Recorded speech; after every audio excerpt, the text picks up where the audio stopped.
All right, this is Stephanie here with JesusWired. I'm here with the band I Am Spartacus. Hello. Good to meet you. Good to be here. Sure.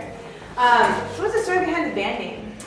Have you ever seen the movie Spartacus? Okay, it's a really, really old movie with Kirk Douglas. You know who Michael Douglas is. Yeah, it's his dad. Okay. So it's about this Roman slave, or a slave under the Roman Empire, and he leads this rebellion against the Romans. He starts going and they're freeing slaves along the way. So they're getting this bigger and bigger slave army, okay? Of course, it's a Roman Empire, you know, so they stomp them out. They beat the slaves. But the very last scene of the movie is all these slaves defeated and on the hillside, and this Roman soldier is saying, I'll let you all live. You're going to be slaves still, but I'll let you live if you just give up the guy named Spartacus. Mm-hmm. And so just as he's about to stand up and give himself up, Spartacus kind of starts to stand up, and the guy next to him jumps up ahead of him and says, I'm Spartacus. And then another guy jumps up and says, I'm Spartacus. And then another guy, before the whole hillside is just, I'm Spartacus, I'm Spartacus. And at the end of the movie, they crucified every single one of them on the Roman road, killed them all. But you know the imagery and the idea of them just coming together and saying, I know I'm going to die for this, but I'm not gonna back down. You know, they stood together. That unity, it just really resonated with me. I was in 11th grade when I saw the movie, and it just stuck with me forever. And you know, when you go to our shows, one thing you kind of see is we love our country. We have a little bit of a patriotic element to what we do as well, and we hope it's not like to a cheesy level, but we love it. And so we kind of I thought it resonated with that whole "give me liberty" or "give me death" idea, and we believe real, true liberty comes at the foot of the cross. So I thought it really encapsulated what we're trying to do with the band and made it more of a movement for that type of unity than just a bunch of guys playing music. That's cool. And what would you say is your mission as a band? Well, it's kind of tied into the name a little bit. Our Michigan is tired, so tired. Our Michigan is our northernmost state. Our mission right now is, and honestly, we believe heavily in missions. Okay, not in the sense of the word that we're using right now, but in traveling around the world and you know, reaching out to the homeless, providing the gospel, people in poverty, people that are just in nations that are overcome with tyranny and dictatorships, and where the gospel is not reaching people. We believe in that heavily, and there's lots of people who go out and do it. We want to support them, but there's a tremendous need for mission work right here in the United States, in our own backyards. And so we have a really big passion about just awakening people in the country to remember our roots, remember our founding, remember our biblical grounding that this whole nation was built upon, and helping wake people up so there's revival. Because we really believe there's a scripture in 2 Chronicles that basically says, if my people who are called by my name will humble themselves and pray, seek my face, turn from their wicked ways, I will hear from heaven, restore their land, and forgive their sin and restore their land. And that kind of says it all right there. You know, we're in a political season right now. People are slinging mud everywhere. Friends and family members are turning against each other. It's a really volatile, angry time. But I think if we as the church could focus on the fact that if men's hearts were turned towards God, if they were able to humble themselves and pray, to turn from their wicked ways, that's when He's going to hear from heaven and heal our land and restore our land. And I think that's a pretty simple prescription. Puts a lot of burden on us as the church to get out there, talk to our neighbors, our family members, our co-workers, and anybody can do that. So from the stage, we just like to talk about these great things. We believe we're so blessed to be here in this nation and to have this type of liberty. We want to just instill that in people and remind them, hey, maybe we've forgotten what it means to be free and truly free. And maybe we should get back to the root of that and figure out where that is. And we can start to see our nation see revival and turn around. So that's really kind of what our vision is. Okay, yeah, that's great. Is there a specific story behind your song "Never Again Is Now"?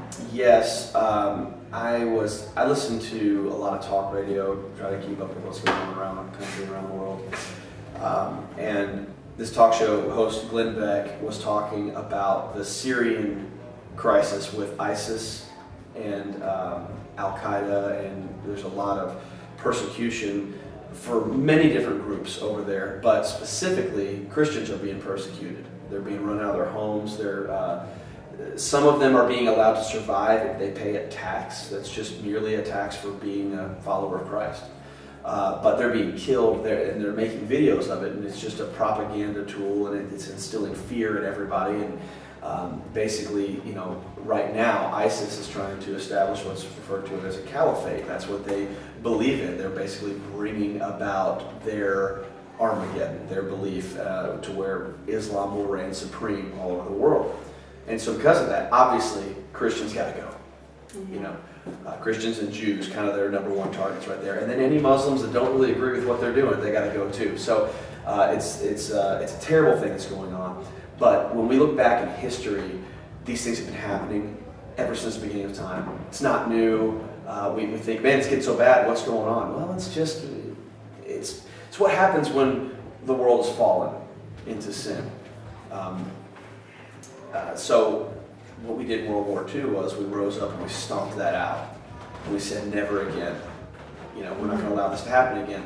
So, you know, Glenn Beck was speaking about this, and he said, you know, I believe never again is now. I think we're at that time where, you know, our grandparents said never again, but now it's time for us to stand up for what they said. And we need to find a way to fight this. And even if our governments won't get involved, or even if people won't do what needs to be done, we as Christians can reach out and do our part. And so he started, through someone else, they actually kind of partnered together and started what's called the Nazarene Fund. And it's where Christians over there are being called the followers of the Nazarene, Jesus, obviously.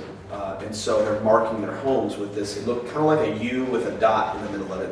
It's a symbol, it means the Nazarene. And so they're marking their homes, just like they did the Jews with the Star of David. It's the exact same kind of concept, and it's amazing to see this happening again.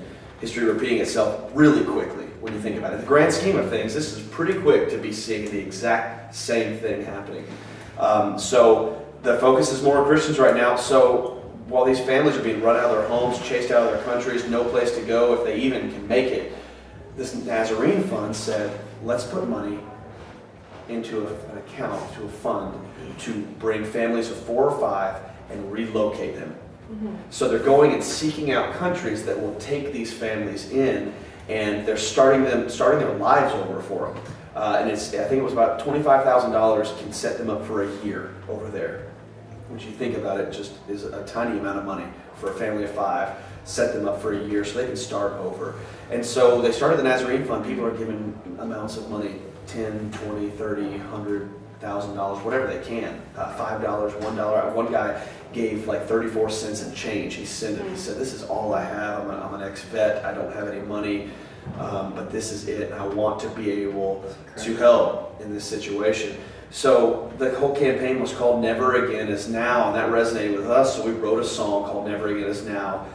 Glenn Beck actually heard of it and brought us on. We did an interview on his program, which airs for millions. So we had an opportunity to speak to people about it, and that was kind of a big turning point for the band, because people from all walks of life who believed in uniting together, regardless of what's going on in the world, heard the song and heard of us, and so we went and played for his event in Birmingham, Restoring Unity, and the rest is kind of history, as they say. Have you got any feedback at all, or heard any stories of how the song has made an impact or influenced anybody? Yeah, when we went down to Birmingham for the event for Restoring Unity, we were staying at a house with a group of folks. They have an organization called Labor of Love. They reach out and help people in need, basically. They use their own money, their own resources, and they travel across the country. They do these events all over the country, all the time. One of them was in Birmingham leading up to Glenn Beck's event, and so we partnered with them. And when we arrived, people knew of the song. They didn't know who we were, and when they started hearing that, okay, these are the guys in the band that wrote the song, we're sitting right next to them, working in people's landscaping, helping rebuild garages and things, that whatever the little deals are, cleaning up. One of the partnerships was literally just helping clean somebody's yard up that was completely overcome with the kudzu. Is that what it's called, kudzu plant? Yeah. And so if you'd seen what this yard looked like before and the way they scraped it all back down to the dirt, So we're sitting there working alongside these people doing it. They realize who we are, what we were here for, is to perform at this event. I would get pulled aside by several of them just to let us know, look, that song really meant a ton to me. The lyrics of it kind of trigger an emotional response. And the thing about that is, when I wrote it, it came together in like 10 minutes. I didn't sit there and plan it all out. It just kind of flowed, which to me just kind of meant I felt like the Holy Spirit was guiding that. It was much less me. I mean, I got to be in the middle of it and be the vessel, I guess. But I try to remind people of that when they're trying to shower praises about the song and how it touched them. I try to just remind them, look, I had about as little to do with that as you did, but thank you so much, and I'm glad that it's making a difference. I think, more than anything, I haven't heard any real testimonials, if that's what we're talking about. But I have definitely talked to people that have been inspired to give and to be active. And we put out a lyric video to it that shows some scenes from the Holocaust, and then it fast forwards and shows some scenes from over the Middle East now, and it triggers it with people. And if there can be just a tiny little prick, if that's all we can do, then I think we've succeeded with the song right there. So. Yeah, definitely. Are there any bands or artists out there that have either had a big musical or spiritual influence on you guys?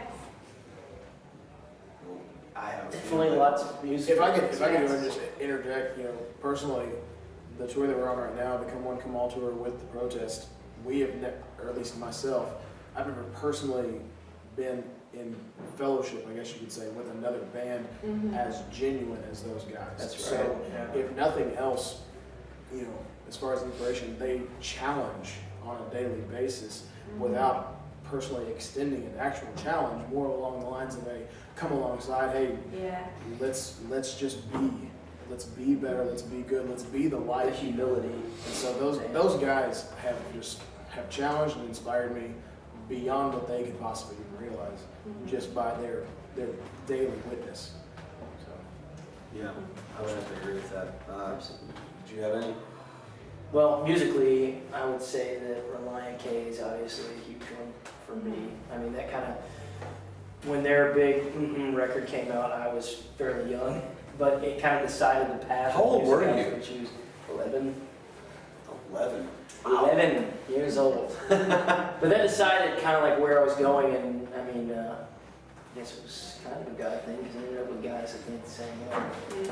Yeah, for me, I grew up listening to. I didn't grow up listening to pop punk. That came kind of later for us, and that's definitely a huge influence to what we do. But for me, I grew up listening to really, just because of my dad, I listened to the Beach Boys and the Beatles and the Eagles and Chicago, Journey. Through all these bands, maybe the biggest common thread, aside from really hooky and catchy melodies, was just lots of vocal harmony.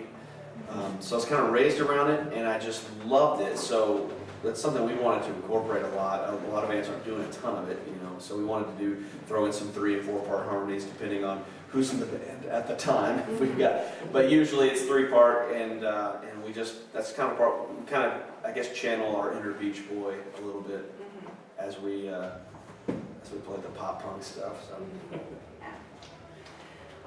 It's not every day you hear a rock band cover Disney songs. So, what made you guys decide to cover Disney songs? We love Disney. This guy right here. We have been playing, Ben and I have been playing music for 11 years at this point, and for the last 11 years I have requested Disney. Just because I hold it near and dear to my heart. It's good stuff. It is just what we grow up on. It is important. Everybody knows it. So if you don't know any of our songs, it doesn't matter. You can leave knowing you sang along to one. I just love that the thing he ended on there was, it's important. It is important. The reason, I'll tell you why it's important. It started out that way. I say started out that way. Our generation started, obviously before that there was no music, but there was a time where Disney movies had music in them, and then all of a sudden they transitioned to Pixar, and they did away with the music, and now unfortunately Ben hasn't bought into the new Disney, but they're coming back to the music, and so clearly if they're coming back to it, there is a level of importance that they see, have recognized, have repented of, and have come back. I'm coming around to the newer stuff. Basically, what Mike was saying is Disney made music. They invented music. It's no music prior. and let's face it. When from a songwriting perspective alone, think about it for a second. Those are the catchiest songs out there. Okay, they had some writers that basically sat down at a piano and pounded out a melody. They're like, this is going to be drilled into somebody's brain. They're never, ever going to forget it. So, as a band, it would be just kind of dumb not to try to do something with that. So we were dumb for approximately 9.5 to 10 years. That's right. And everyone else who doesn't do it is also dumb. Yeah. That's not true. We've seen the light. Not true. We've seen the light, and we're called to be the light. We have really enjoyed that. It's funny to watch people's reaction because when you're playing a show and they don't know, we've learned this, it doesn't matter how good you are at playing music. It doesn't matter because people want to hear something they know. You know, they're coming out to a show, they know it's a bunch of original bands. They know that. They know they're going to be played a bunch of songs they've never heard in their lives, and they're there for it anyway. But the minute you play something that they know and they know well, it takes a show right here to them. They've connected and they love it, and nothing does that like something that triggers a childhood memory. Yeah, it's definitely memorable. I'm sure people, remember you guys for that. Yeah, we get asked about it quite a bit. Yeah. And it may have pigeonholed us. I was going to say, the more people request, like, are you guys going to be playing Disney than any other song we have? Yeah. True statement. Well, get your foot in the door, and they'll come back hopefully and buy more of your records. And If that does it, If then anything, we're going to create a Disney record. that's fine. Yeah. did you guys have a street team or a website anywhere that fans can get involved? We don't have a street team currently. We do have a website where you can contact and get involved. It's I Am Spartacus Band.com. Into Facebook. Facebook, of course. We're actually more active on Facebook than anything. Yeah. We love That's Facebook. Okay, so that's kind of the best way. But of course, we're on Twitter and Instagram as well. So, but yeah, the best way to reach us directly with questions and things like that, or availability to actually be involved and help with street team type things, would be to contact IamSpartacusBand.com. Okay, sounds good. Yeah. Thanks again, guys, for taking the time. Make sure you tune into JesusWired.com and get plugged in. JesusWired! Peace.